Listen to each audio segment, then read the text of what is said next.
Why don't predators attack sleeping humans? You're sound asleep, completely defenseless. Your eyes are closed. You can't see what's coming. You can't hear the subtle sounds of danger approaching. Yet somehow, wild predators rarely attack humans while they're sleeping, even when humans are camping in the middle of bear country, even when they're alone in the wilderness with nothing but a tent between them and a hungry carnivore. So why? What stops them? Why isn't sleeping the most dangerous time to be in nature? The answer is way more fascinating than you'd think, and it completely changes how we understand predator behavior. When you're asleep, you think you're at your most vulnerable, and technically, yes, physically, you're weaker. But predators don't work on logic, they work on instinct, and their instincts are screaming at them to avoid sleeping humans. Here's why. First, let's talk about the predator's perspective. When a tiger, a lion, or a bear approaches a sleeping human, something incredible happens in their brain. They recognize you as human. Now, this matters because predators are not stupid. They've learned, either through experience or through generations of inherited knowledge, that humans are dangerous. Even injured humans, even sick humans. Humans fight back. Humans have weapons. Humans have pack mentality. Humans hunt together. A predator doesn't know if a sleeping human is alone or if there are more humans nearby ready to defend them. That uncertainty is everything. But here's where it gets even more interesting. Most predators actually hunt because they're hungry. They hunt because their survival depends on it. They don't hunt for sport or revenge or curiosity. When a predator sees a sleeping human, they calculate a simple risk-benefit equation. Is this meal worth getting injured? Because if that human wakes up and fights back, injury means death in the wild. A limp means starvation. An infection means death. One bad encounter can end a predator's life, so they avoid it. Think about it this way. If you opened your kitchen cabinet and saw a meal on one shelf, but right next to it was another meal that had a 30% chance of giving you a serious wound, which would you choose? You'd pick the safe meal every single time. Predators think the same way. Now, there's another psychological element here that most people completely miss. Humans smell different when they're asleep. Our scent profiles change. Our stress hormones drop. Our breathing patterns shift. And while we might think this makes us more vulnerable, it actually makes us less interesting to predators. When you're awake and afraid, you smell like fear. You smell like a desperate prey animal. Your body is producing adrenaline and cortisol. Predators pick up on this. To them, an afraid human is a human worth noting. But a sleeping human? That human isn't producing those fear chemicals. You're just another lump in the darkness. You're not telegraphing threat or vulnerability in the way predators have evolved to recognize. There's also the element of surprise and recognition. Most predators prefer ambush hunting. They want stealth. They want the element of surprise. But here's the thing. You're already unconscious. There's no real advantage to surprising you. You're already unable to defend yourself optimally. So what's the predator really gaining? The predator would much rather hunt an animal that doesn't see them coming and then run, an animal that triggers the chase instinct. A sleeping human doesn't trigger that ancient hunting drive the same way a running deer does.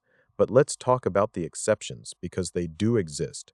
There are documented cases of predators attacking sleeping humans. Crocodiles have done this. Certain tiger populations have been known to hunt sleeping humans in villages. So what's different in those situations? These are typically older predators or injured predators or predators that have experienced significant food scarcity.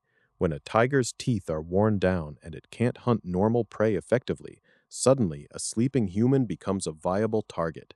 When a crocodile has learned that humans are actually not that dangerous, especially from above while they're sleeping, the predator develops new hunting strategies. So it's not that predators have some magical respect for sleeping humans. It's that the math changes when the predator is desperate enough. There's also geographic and cultural variation. In areas where predators have hunted humans for generations, like certain parts of India with tiger populations, predators have actually learned that humans can be prey. They've learned the weak spots. They've learned the strategy. In those cases, sleeping humans are sometimes targeted more frequently than in areas where predators have never successfully hunted humans before. What about bears?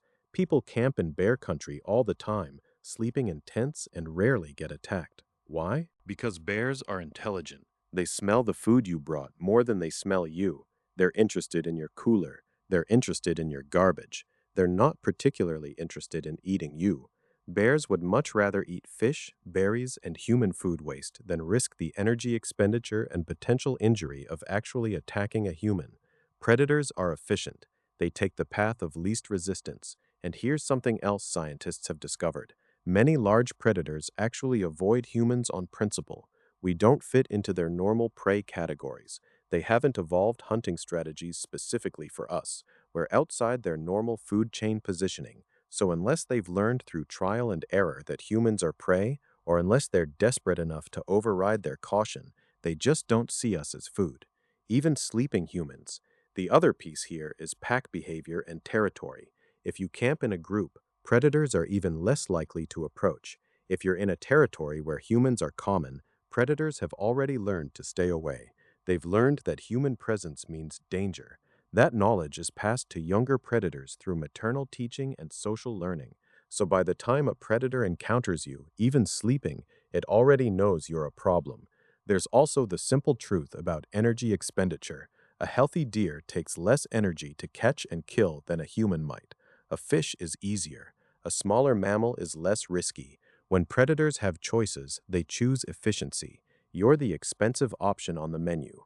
Now, this doesn't mean you should be careless. If you're camping in areas with predators, you should still take precautions. Bear bells, proper food storage, staying in groups, making noise while you move through the wilderness. These things work because they change the predator's calculation. You're no longer an uncertain threat. You're a known threat, and known threats get avoided. The deeper lesson here is that predators are rational actors. They're not evil. They're not particularly interested in you. You're not special to them. They're running on ancient programming that values safety and efficiency. An animal that wastes energy on risky meals dies. An animal that's cautious and strategic survives to breed. And millions of years of evolution have wired into their brains that a sleeping human, in most cases, isn't worth the risk. So the next time you wonder why predators don't attack sleeping humans more often, remember, they're doing the math. They're deciding that you're too expensive. You're not worth it.